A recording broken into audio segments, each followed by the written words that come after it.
Al-Fatihah.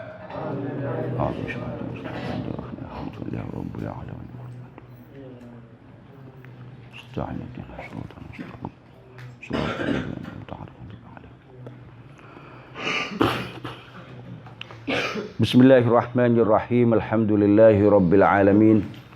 Wassalatu wassalamu ala asyrafil mursalin Sayyidina wa nabiyina wa maulana Muhammadin wa ala alihi wa sahbihi ajma'in. Qala rabbi shrah li sadri wa yassir li amri wahlul 'uqdatam min lisani yafqahu qawli. Kita meneruskan yang kemarin sampai di Wahaka. Ya, kemarin sampai di Wahaka. Wahaka ba'dul ahli ilmi.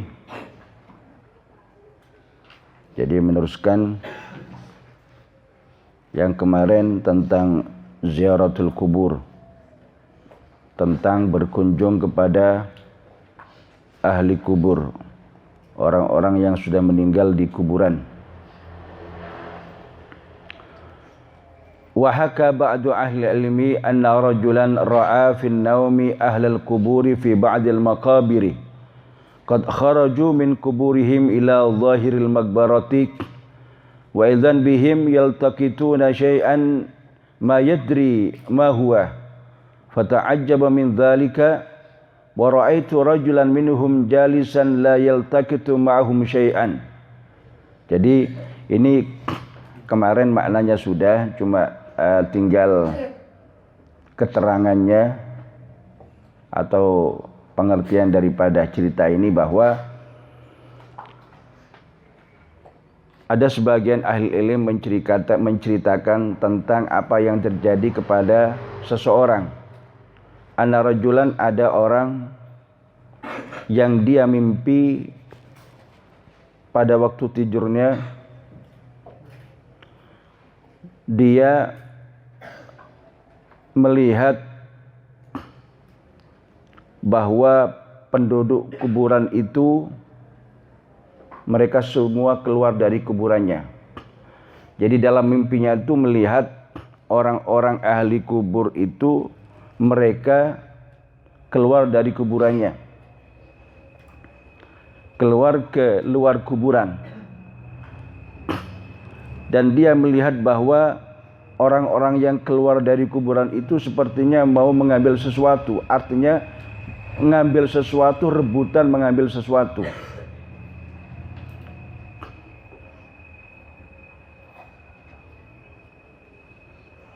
Lalu saya bertanya, ada seorang yang tidak ikut rebutan, yang tidak ikut mengambil dari bagian tersebut. Kemudian saya tanyakan, ya, kata orang laki tadi itu, saya tanyakan orang yang tidak ikut rebutan pembagian barang tersebut, pembagian hadiah tersebut,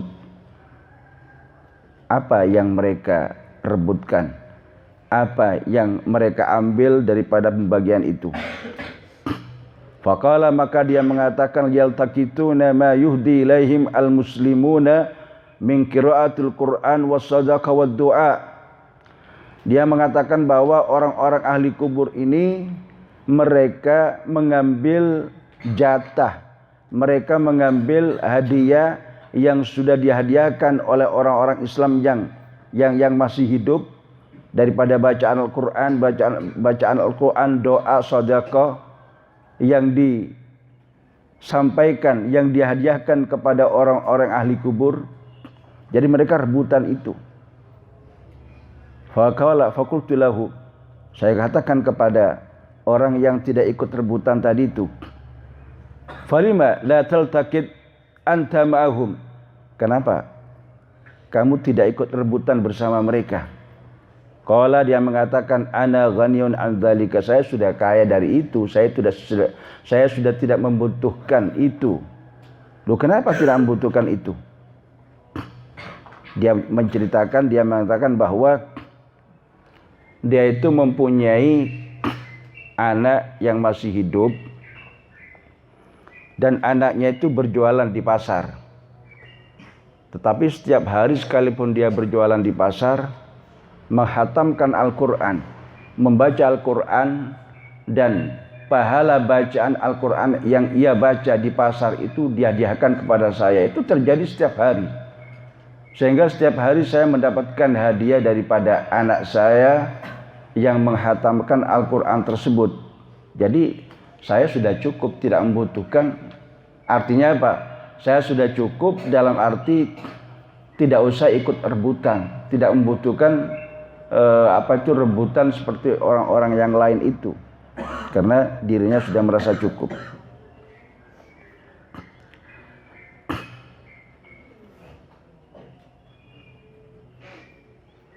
Kemudian setelah dia bangun, orang yang bermimpi tadi itu bangun, kemudian dia membuktikan, betul tidak apa yang dikatakan oleh orang yang saya dapatkan di kuburan tadi, saya dapatkan dalam mimpi itu, betul tidak dia punya anak yang ada di pasar. Kemudian besoknya dia samperi ke pasar, dia datangi ke pasar, ternyata memang betul ada seorang pemuda yang dia itu mulutnya bergerak-gerak terus, ya mungkin itu membaca Al-Quran, menghatamkan Al-Quran walaupun dia sedang dalam keadaan ada di pasar dan menjual sesuatu. Ya, betul, memang betul. Jadi dia membuktikan dan ternyata memang ada betul. Kemudian pada suatu hari yang lain, dia bermimpi lagi. Bermimpi lagi juga orang-orang pada rebutan hadiah daripada orang-orang yang hidup. Lalu orang yang tadi tidak ikut rebutan, dia jadi ikut rebutan. Akhirnya seseorang tadi itu bertanya, loh kenapa kamu ikut rebutan? Dulu saya dapatkan kamu tidak ikut rebutan. Nah sekarang ikut mengambil bagian-bagian itu, kenapa? Dia mengatakan bahwa anak saya yang biasanya mengirimkan hadiah pahala kepada saya yang ada di pasar itu sudah meninggal dunia. Setelah dia bangun, besoknya dia datangi ke sana, ternyata sudah tidak ada. Yang dulunya ada di tempat itu sekarang sudah tidak ada. Maka ini menunjukkan bahwa doa daripada orang-orang yang hidup, istighfar daripada orang-orang yang hidup, bacaan daripada orang-orang yang hidup, ini sampai kepada orang yang sudah meninggal dunia. Apabila dihadiahkan pahalanya itu sampai kepada orang-orang yang meninggal. Ya kalau tidak sampai, apa arti daripada Rasulullah berdoa? Ketika melewati kuburan, Rasulullah berdoa untuk orang-orang ahli kubur. Nah, ini kan menunjukkan bahwa hadiah pahala yang dibaca oleh orang-orang yang hidup itu sampai kepada orang yang meninggal dunia.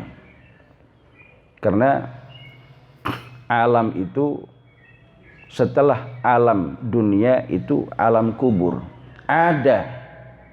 Alam kubur itu ada. Dan yang tidak percaya kepada alam kubur, yang tidak percaya kepada alam akhirat, maka berarti orang itu murtad.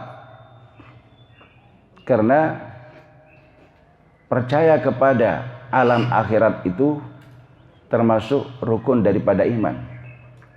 Dan itu sudah nas Al-Quran, berarti tidak percaya kepada Al-Quran. Nah orang tidak percaya kepada Al-Quran, murtad, keluar daripada Islam. Ya, mana sekarang tidak ada, ya mati dulu baru tahu. Ya, kalau ingin tahu siksa kuburan, ingin tahu nikmat kuburan, mati dulu baru tahu. Ada di suatu hadis sahih.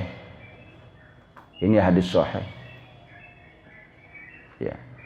Ketika Rasulullah berjalan bersama sahabat melalui kuburan itu, melalui di kuburan tersebut.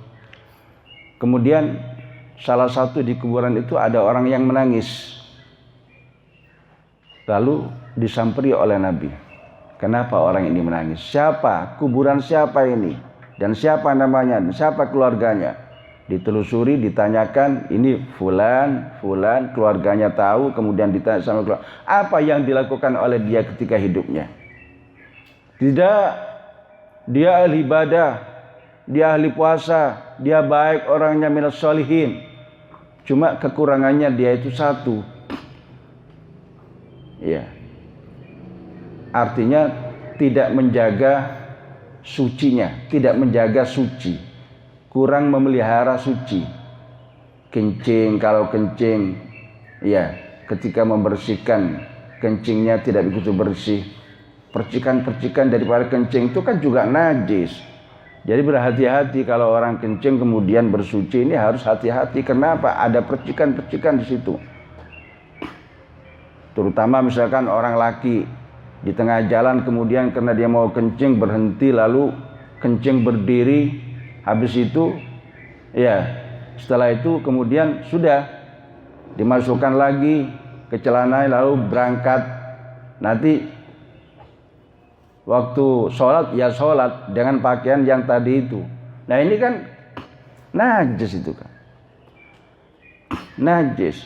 Jadi sekalipun di kamar mandi di luar itu kadang-kadang ada kamar mandi yang dia itu cuma cukup berdiri dan tidak ada di situ, tidak ada air untuk bersuci, tidak ada. Kemudian sudah tempatnya itu harus kencingnya pakai berdiri, kemudian tidak ada air yang dibuat untuk suci.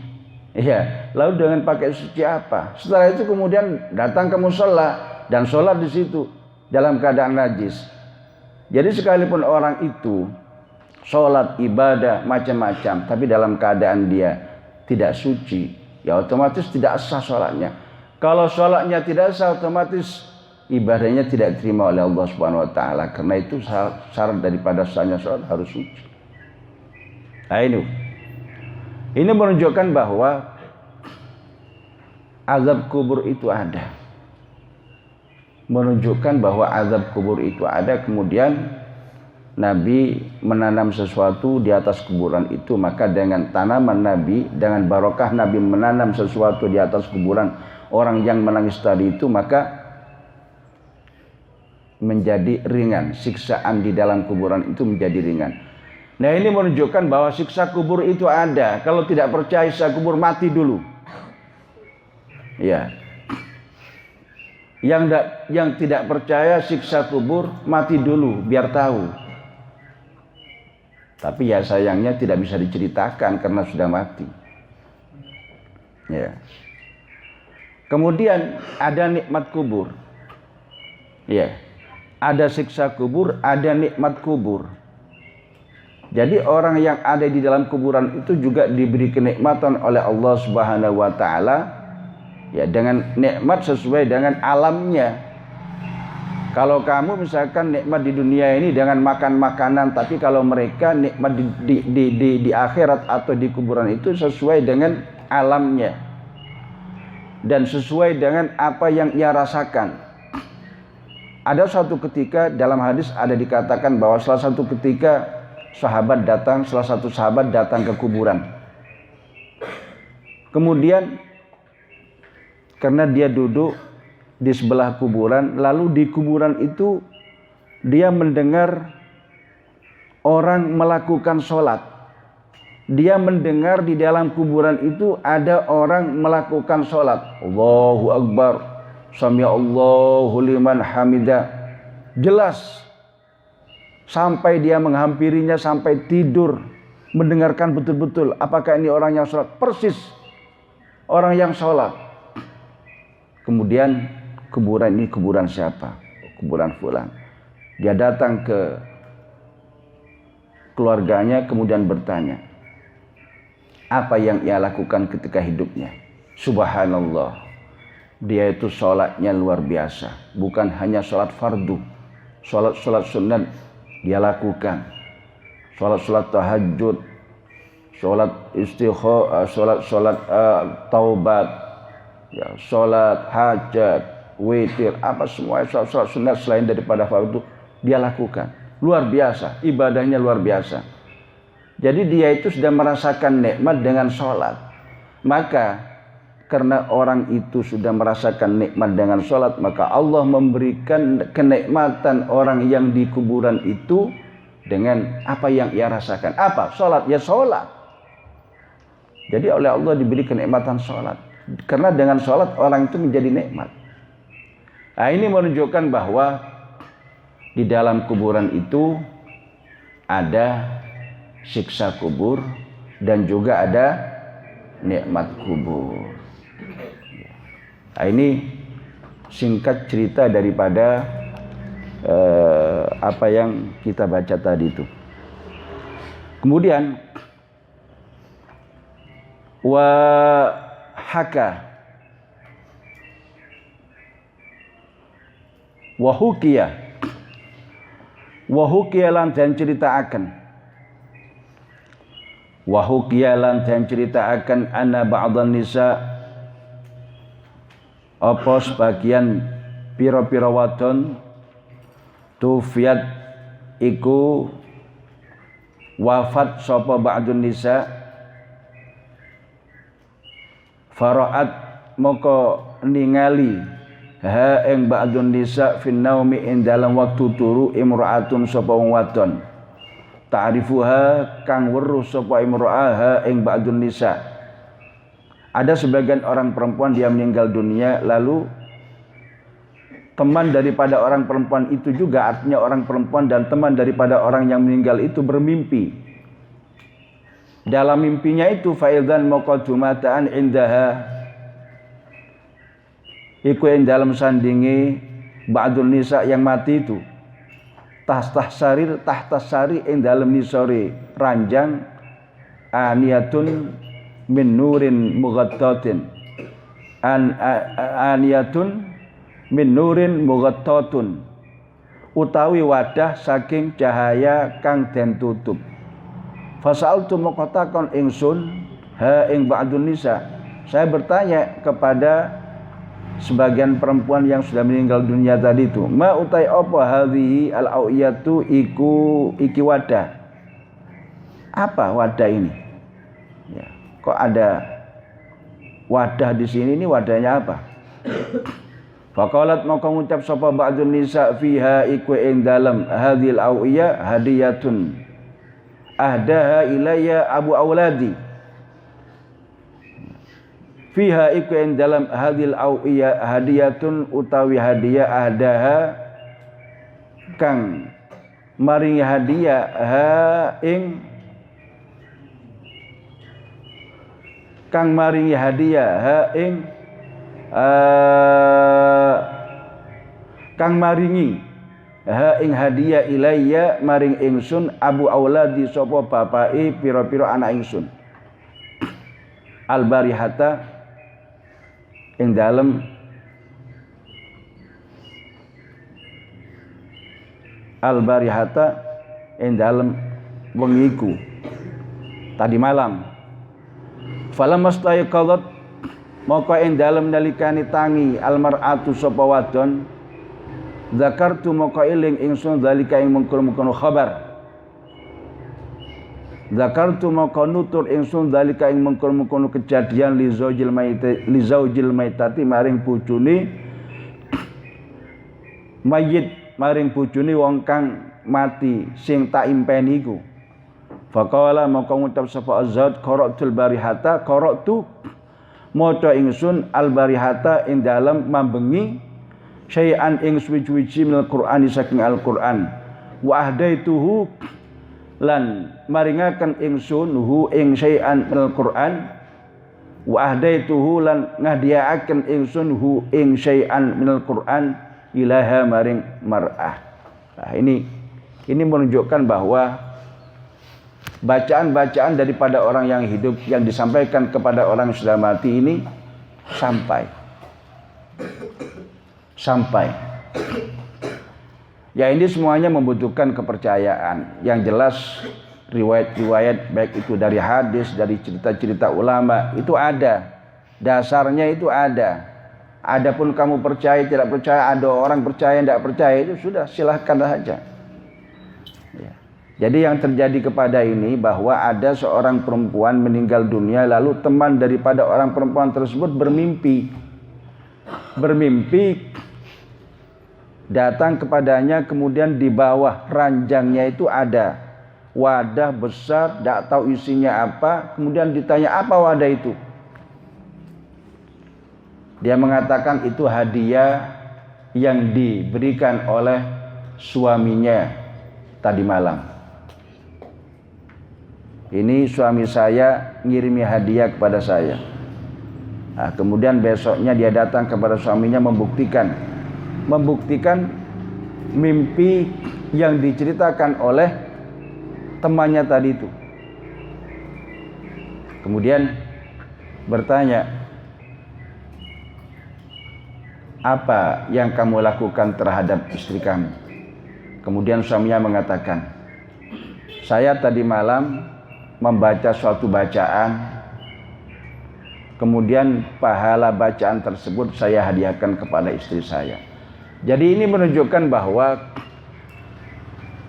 bacaan-bacaan daripada apa saja yang dia baca, pahalanya itu sampai kepada orang yang sudah meninggal dunia.